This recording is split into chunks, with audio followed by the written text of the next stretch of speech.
Good morning and welcome to the Cheap Seats. Today I have a special guest for you all and two special guests for you all. That's going to be enough to blow your mind away. Today we're joined by Alan Cox and Trevor Varley. How you guys doing this morning? Oh, awesome. Awesome, man. Thanks. Yeah. Hey, we've been talking about doing this for a long time and getting this done. Alan, you're the assistant coach at Georgia Gwinnett. You were the hitting and college coordinator up at Okotoks Academy in Alberta. Trevor coached with me for a long time, Northeastern, 8 years. Doan as an assistant right now, manager at the Yard and owner of Jet Fuel Performance. A lot of good baseball, through the eyes of you guys. Today I want to talk a little bit about what the state of the game is like today. Obviously that's a big gray area, and I think that's the good thing. So let's talk a little bit about the state of the game and where we think that's at today. Alan, you want to start us off? We'll go around the horn. Yeah, it's a lot of questions that keep coming up, and I'm being a hitting guy, and the main thing, of course, exit velocity, launch angle, all these things that are coming up, and numbers and the technology. And as an older coach, I still try to learn all that technology because I want to relate to the kids, to the player that I'm talking to. So I think you need to educate. It's there. It's not going anywhere. And it helps to coach. And one thing I'm seeing is it's allowing guys to compete a little bit because you have a number to go against. So, I think it's going in the right direction. It's getting a little crazy. And sometimes we have to step back and go, and especially with pitching, are you still throwing a strike? Are you still hitting the ball? It's right. Like catchers, he's a 1-7. Yeah, sure he is. But is he throwing guys out? Is he out or safe? Judge called once his pop time back. Yeah, exactly. The guy's taking off with 7 crow hops and throwing 90 across. The guy's safe, by the way. It's 4.2 seconds. You got to get the ball at first. But you look good doing it, man. It really came out of your hand. 90 across. But no, I'm all for it. I stay with the times. I try to. As teenagers, I still, even watching TikTok, I was stuck on there for about a half an hour. I didn't think I was going to make it to this show. Only a half hour? Come on. Yeah. But, okay, 2.5 hours. Okay. So, but, you've got to stay with the times to help the kids that you're trying to make better. And I think you got to relate to them. So if you're just sitting back saying, well, I'm old school, I'm not going to learn that crap, well, then it's going to pass you by. Absolutely. Trevor? Yeah, kind of the same thing. I mean, more on the pitching side, I guess, is where you and I kind of live. It's a lot of the same thing. And I think that, I fought it for a while, even, as a college coach under you. I fought the transition a little bit because, can he throw strikes? Does he have a breaking ball? Does he have command? Well, if you can take the new information that's coming out, spin rates and everything like that with the TrackMan, with the Rapsodo, but being able to actually use that information to make quality adjustments with your athletes more than anything. I think some guys get stuck on just the analytics, and some guys say, well, I don't want analytics. You have to find a way to take both, put them together, and just essentially make the best package for every athlete that you work with more than anything. Absolutely. I think something that we really see a lot is, we've got the analytics, we've got the Rapsodo, we got the TrackMan, we got all this stuff, Diamond Kinetics, blast motion, the list goes on and on. But the problem with it is we see a lot of these, certifications. I'm in the Rapsodo world. I understand that. But the problem with it is we see all these certifications, we see all these guys getting pro jobs and things like that. The thing that I struggle with, and I want your guys' comment on this, is these guys go out and they get certified in this, and they can put the numbers in front of you. And, here, like Alan alluded to, here's the numbers and this is great. But the problem with it is you tell the guy he's got the numbers and he's doing something wrong, but none of these guys know how to teach him how to fix the problem. Do you guys see that as an issue in the game today? 100%. Yeah, sure. In GGC, with Sheets and them, he gets everything. We've got everything you could think of. Yak Attack was just put in at Georgia Gwinnett. Like, We got every Cage number, and Sheets has everything you could think of. If it's out there, they send it to them, and it's good. Like I said, the kids are learning, and but at the same time, like you said, you have to learn to teach the guys how, mechanically, and Sheets is a big component of, we just use external cues. And I'm like, well, I like to, mechanics are huge for me. I made a living for 25 years on mechanics, and there's a lot of good hitters out there in this world that didn't get to use those numbers and became really good baseball players with just mechanics. And, it's more feel good than anything else. Mm-hmm. I don't know if a number can make you feel really good, maybe for a second, but that feel, and that's the next conversation, is feel against this and that. And I think it's really important for feel, and making that guy confidence when he leaves. But you've got to be able to fix something. A guy takes his hardest swing as he can, and he's 98 with a 20 launch angle, and doesn't feel good. And it's just, that's not going to make him feel as good as going, 4 for 4 with 3 doubles, because he feels really good. And we fixed his mechanics a little bit. Maybe he wasn't staying through the ball. He was pulling off, because you can pull off and still get a 98 and 102. And so that's a 6-4-3 double play. I'm sorry to tell you.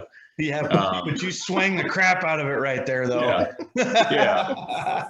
So, I think, those numbers guys, and they're really good at what they do, and they're hiring them all over the place. And, I don't think they can get in a cage and fix a guy.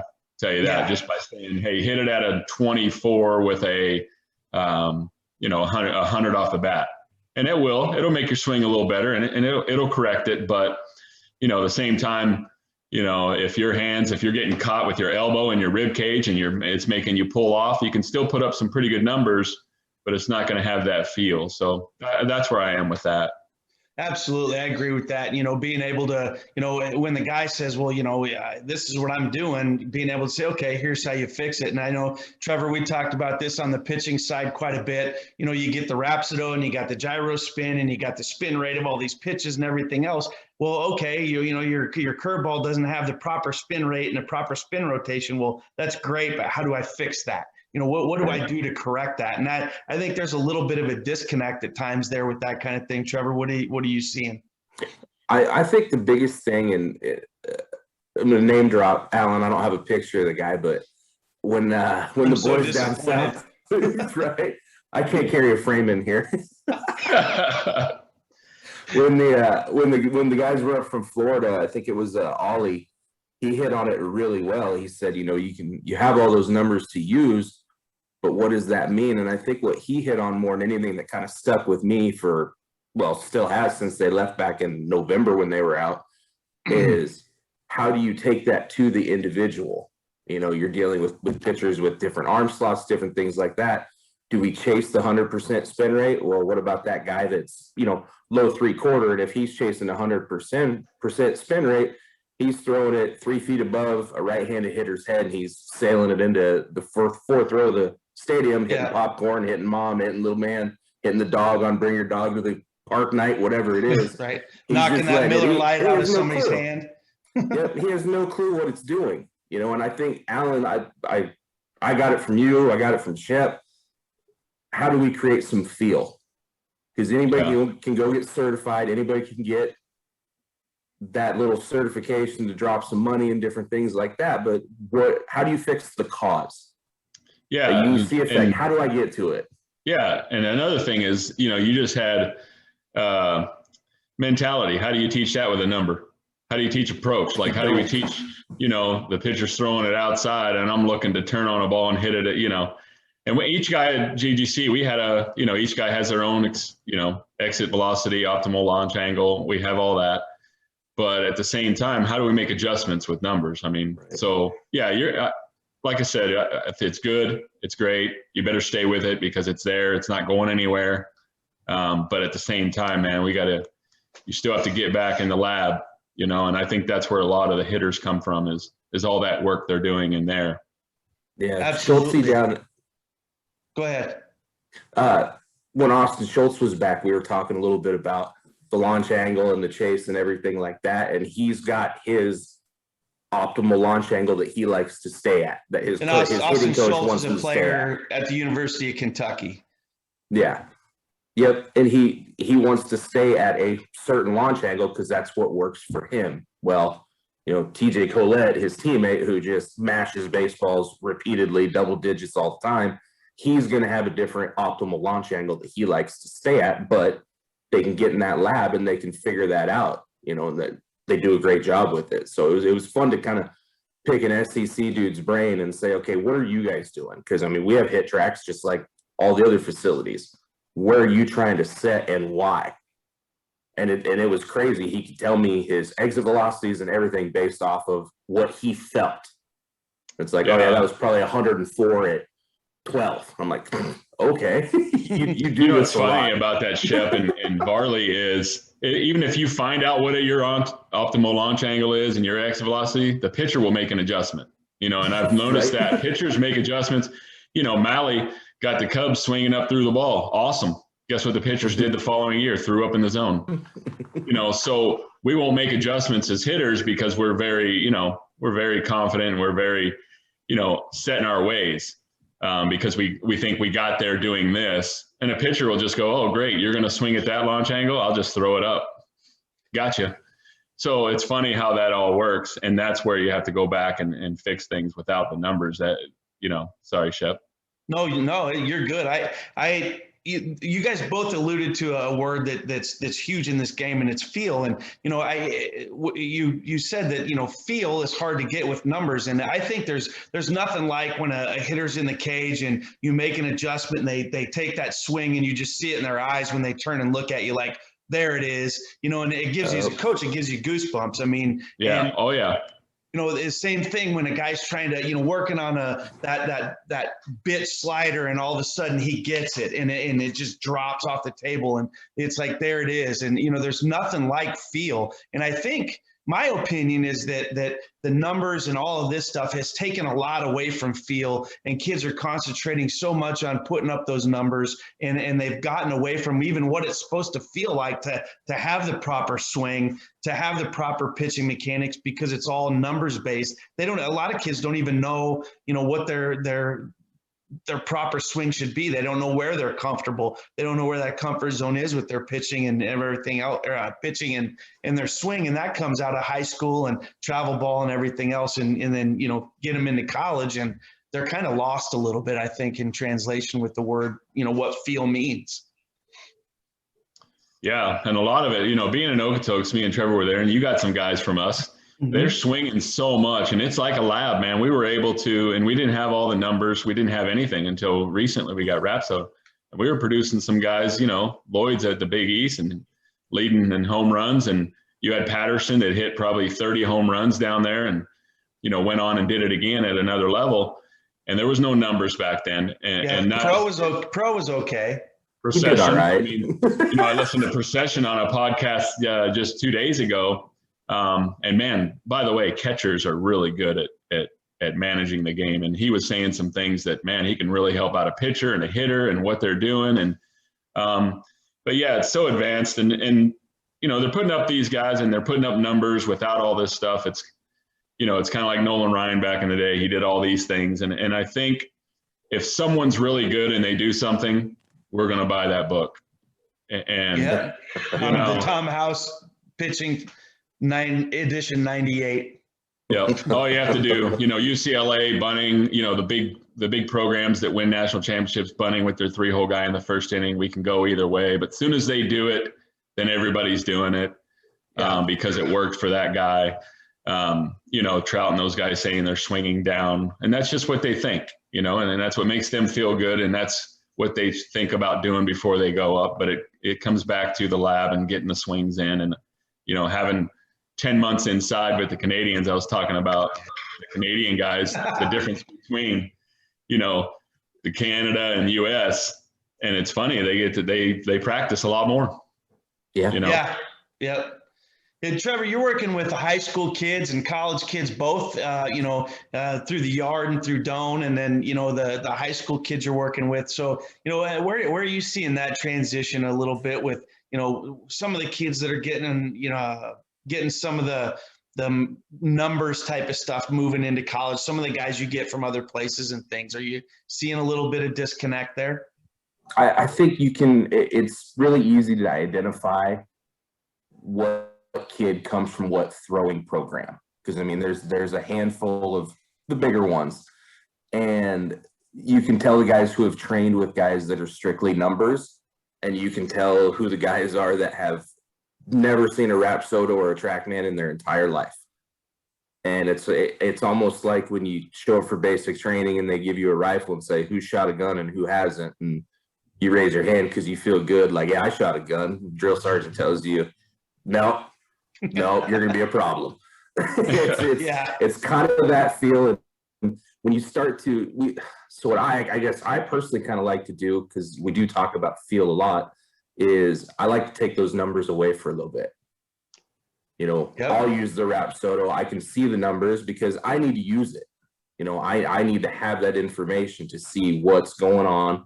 You know, how do we fix this kid and put that all into play? Because, you know, just like you guys, that first session, sometimes not very many words get brought up, because how are we going to fix you as an individual if I'm just telling you what to do every single time? Like, okay, well, you threw 2 pitches, I'm going to fix you now.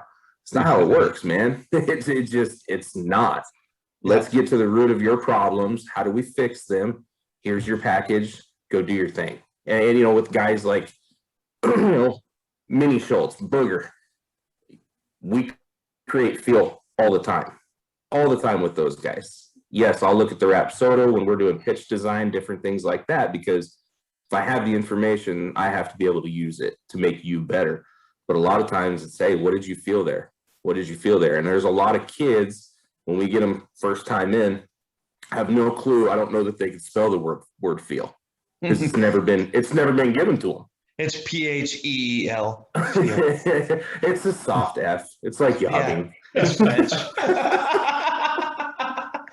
No doubt. You know, and I think that's a great point. I mean, it's something that I think is lost a little bit, which is going to take us to jump on my soapbox a little bit here. And you know, we talk a lot about this, but you know, with all of the new stuff that's coming out in the game, a lot of the different drills out there and a lot of different things like that. You know, Jeff Fry, I did a podcast with him a couple of months back. He's got the Shigon stuff right now. I mean, he was that was a blast. And I bet doing that. But you know, part of the thing is, you look at all that stuff, and there's some ridiculous stuff out there. I think we can all agree on that. What drives me nuts is some of this bandwagon stuff that some of these guys just jump on, and they start seeing a drill that's different from something than they do, and they start ragging on it and bagging on it because it's something different. And in all reality, there's some pretty good stuff that some of these guys jump on. Don't get me wrong. There's some things I've seen where it's like, that's just, you know, that's a PVC pipe short of the damn circus.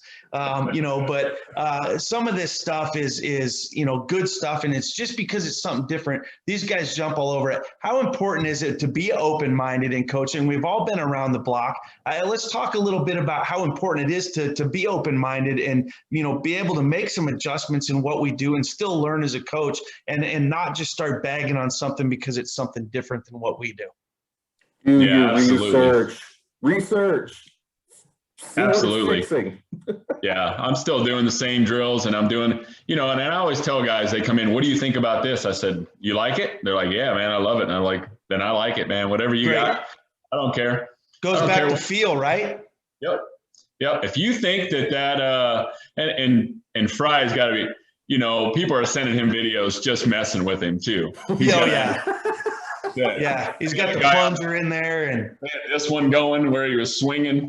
I think guys are messing with him and sending him stuff, which is hilarious. And but yeah, no, I never discredit anybody, because sometimes it might be a drill to get a kid to do something. You know, if Greg Council and those guys didn't do what they did to get them in position, you know, everybody would have thought that was crazy. Sheffield with this. Yep. If you stopped him from doing that, we might have stopped his career. So, you know, whatever they're bringing in, whatever they're selling, I'll drink the Kool-Aid as long as it helps them and makes them feel good. And there are some outrageous things out there that I just, Yeah, it's crazy. I stay true to myself, and what we've done, and because it's worked. And these guys haven't, they haven't done it for as long as I have per se.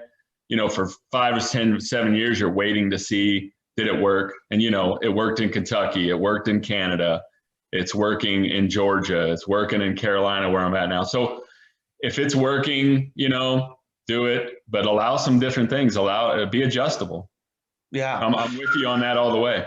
Well, and one of the biggest things with that, and Trev, and then I'll get to you on that, is you see these disclaimers, like somebody will post something on Facebook and the first thing out of their mouth is, well, I played pro ball and we never did that. And it's like, who cares, man? That's probably why you hit 165 in pro ball. Maybe you should have picked a PVC pipe up and did that drill. And I can't stand that, just when they did try to discredit somebody for what they did. You tell me you got great coaches all over the place that were never good players. And things like that. Doesn't mean guys aren't teaching some quality stuff. Trev, go ahead.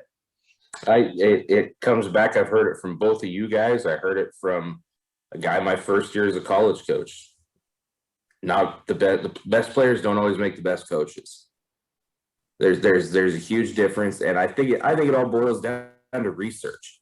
Like anytime we'd implement anything to the program at Northeastern, we did a lot of due diligence to figure out, like, how is this going to work for our guys? Like, is this something we can bring in? And I mean, we spent some money. We spent some money to go get them some new age stuff that we had. One of the first hitting systems with yes. What was that thing called? Right View Pro. Right View Pro. Yeah. We had Right View Pro. It took me 4 hours to hook that thing up, and that and a computer science degree. I'm just a peak. Crying out. Our guys couldn't stretch enough that day. Was you ready? Oh. No, shut up. Go get stretched. Oh, we've been here for 2 hours, man. I still didn't know how to run that when we left. Yeah, no kidding. No, I just think that everybody's the problem is the social media more than anything. Everybody's so quick to bash other dudes and tear other people down because it's something different than what they do. Like, I'll be the first to admit, when I got with Wes and Sean out in Colorado, Sean, the owner of Throwformance, and Wes now big time with the Braves, but he was down at Florida Baseball Ranch as their player development guy. That was something completely different to me. So instead of jumping in and saying, hey, I'm going to change everything you guys are doing, hey, build me a program, I'm going to do it. So I just personally myself did a program.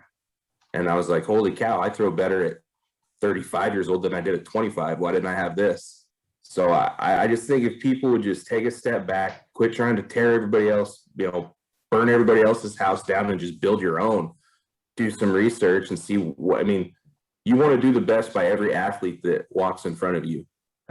Especially, in our line of work now, it's, these kids are spending money. I have to do all of my due diligence to figure out how to give them the best information possible. And I think if more people would, and it's not, I'm not saying that I've got it all figured out. I don't think any of us do. We all look old now, but we're still doing the research. We're still acting like kids. So might as well.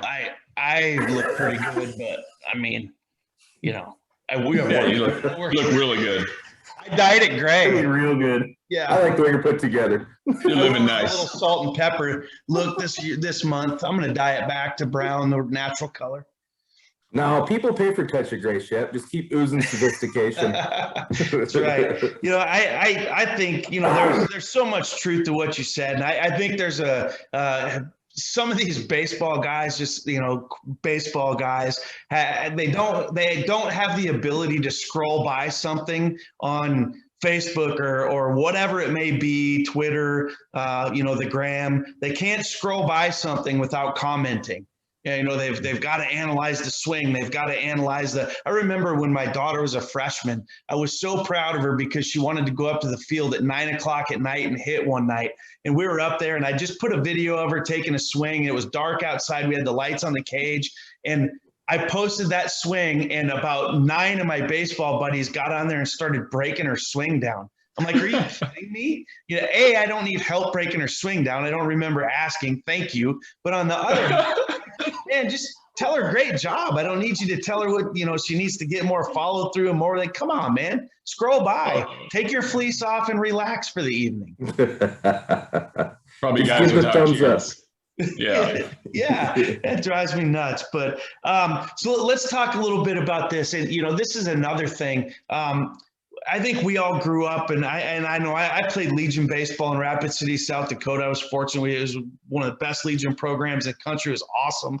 I love Legion baseball. It's kind of a dying out breed of things today. Now the big thing is travel ball. You know, let's talk a little bit about, you know, you guys are on the recruiting end of things a little bit, and, you know, I was for years. What kind of a role is travel ball playing? And we've got the perfect games. We've got all these big things now. You know, are we getting to be too much? Are we where we need to be? Are we giving kids false hopes? What are your guys' opinions on this stuff? Go ahead, Trev. You're going to take about 10 minutes, aren't you? No.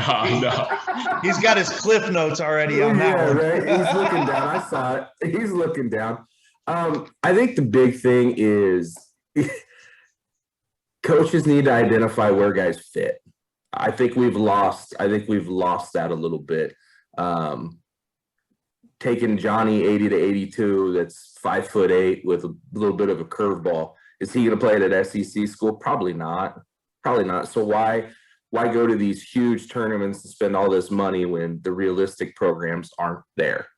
If you're a JUCO guy, so be it. If you're an NAIA guy, so be it. Who cares?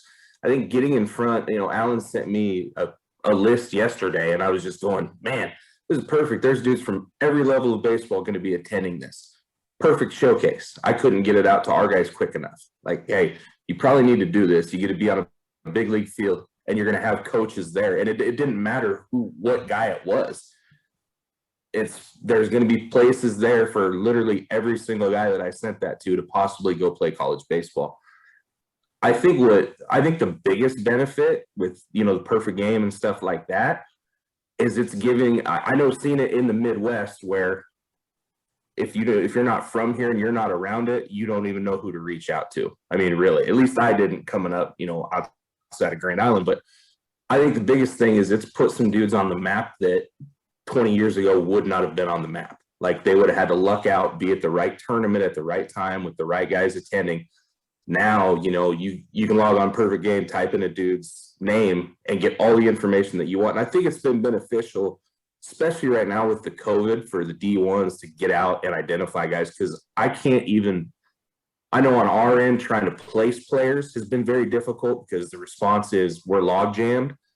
But yeah. I think I couldn't imagine recruiting right now. Like I couldn't even imagine being at the D1 sitting in my office saying, all right, here comes video 15,000 and it's only Wednesday. This sucks. I want to be out hearing the ball. It's a lot like JUCO life. Yeah, right. So would you? At least cubicles are good. Right. Well, but would you say, you know, along with the good, that there are some things out there just turning into money grabs, trying to copy off of that? Probably trying to do the right thing, but at the same time, you know, charging what they charge, you know, some definitely money grab type of things. I think there's some guys trying to compete. Alan and I had a great conversation about it about a week ago. Like, I'm sorry, you're not going to compete with, it's hard to compete with Perfect Game. So instead of beating them, join them. Yeah. Join them. Like they're the I don't know if I should say his name, it's 2021, but he had a lot of money and a lot of businesses. You're not going to beat him. You might as well join him. You know, Don't try to compete with him. Just try to put out a quality product, and don't think that you're going to be those guys. You just can't. I know one of the kids I'm working with through All Sport, you know, he has gotten 5 different invites to 5 different showcase tournaments. You know, 3 of them I've never heard of, and I'm pretty familiar with, you know, almost all of those. And, you know, the fees are just, you know, it's $750 a kid and blah, blah, blah, blah. You know, you think about, you know, 30, 40 teams full of kids, that's quite a bit of money. So Alan is about to spontaneously combust. I think he's ready to go. It looks like he's ready to fight me. I'm with you guys. Like, you know, I've been working for Perfect Game before it was Perfect Game. You know, it was All American Talent Showcases with Joe Barth at Jersey, and then been with Perfect Game. I throw BP for them. You know, the main event, there was 1,500 kids down there in December, you know, paying $750 and $400 for a film. And, you know, it's a cool experience. You know, we're missing the cool experience. Take your family down there and you're going to go spend it on something else. Might as well go do something pretty cool. And we're forgetting about the other 85%. You know, they got to go hit BP at JetBlue Stadium. How cool is that? And just like with No Doubt, the company that I joined them because it's a bunch of coaches like us that are wanting to spend the money on the people. You know, it's $300, $400 to go to, you know, Tiger Stadium and do a showcase and have 35 coaches there. That's pretty cool. Like, that's a really cool idea, you know, and they're more geared towards paying the coaches, you know, pay the college coaches $150 and lunch and get those volunteers paid, and do some parent seminars that we used to do back in the day when we did showcases, you know, teach the parents, do a recruiting seminar, do a camp with the coaches on the field. But Perfect Game's gotten really big, and PBR's jumping in with them with that big stage, you know, and now they're having, and it's not because they didn't want to, but they started out like that, where they were a little cheaper, and now they're up there too. And, you know, for the top 15%, you know, that's great. But the 85%, who's going to Doane College? Who's going to Georgia Gwinnett? Who's going to these schools that people haven't heard of? Those are the kind of, you know, as we get older, we're trying to get those kids in school. But for your question on travel ball, I mean, you know, the problem is, and things are changing in travel ball. The Scorpions down in Florida are actually not playing in tournaments in June. They're going to bring coaches down to watch them train, you know, and that's really cool. And coaches, myself included, and Coach Varley and you know, Shep, I want to go to one spot. I want to watch 4 games at Lake Point. I don't want to travel all around the state of Georgia looking for fields. And, you know, so the tournaments are going to start getting smaller too, because it's tough to go see all those guys. And I'll just see whoever I see at that fourplex.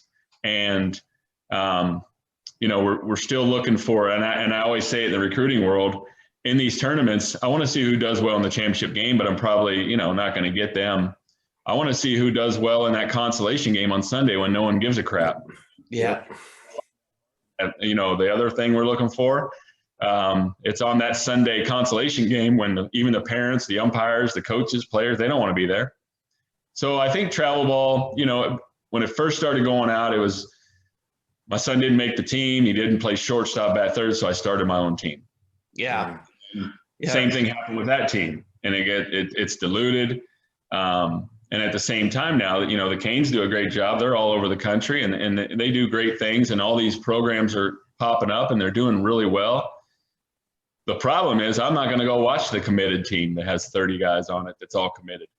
I'm going to go watch the uncommitted guys because, you know, and then you know, not to bash anybody, but then they're all dumping these guys, you know, come signing time, they're dumping the 20 shortstops that they signed or committed to. So maybe you should go watch the committed guys, because they're not going to go to the school that they're committed to. Especially now with COVID and the way that it's going and the numbers they have and everything else. We're going to see a lot of that in the next 2 or 3, 4 years now. Yep. And I think travel ball, you know, I want an organization. I'm going to start calling the organizations that are training. They're practicing 3 days a week and playing every other weekend, because we need some development, man. People can't play catch. They still can't play catch after all these years. We talked about it with Varley. I'm going to do a camp next week, Shep, and all we're going to do is play catch for a week straight. We're not going to hit, pitch, field. We're going to play catch. You bring in Nico Gallego. He did it. He's at UCLA, and he just did a talk on playing catch. That's it. Who's coming to that camp?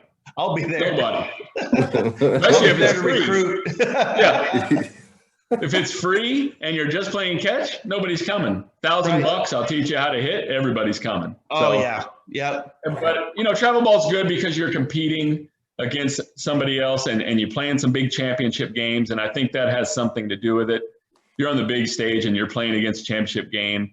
Anytime you can play in a bigger game than what you are, I think it creates a lot of things that are helping. So I like travel baseball. I've been in organizations. But yeah, there's definitely some bad side to it with, the clientele, we should say.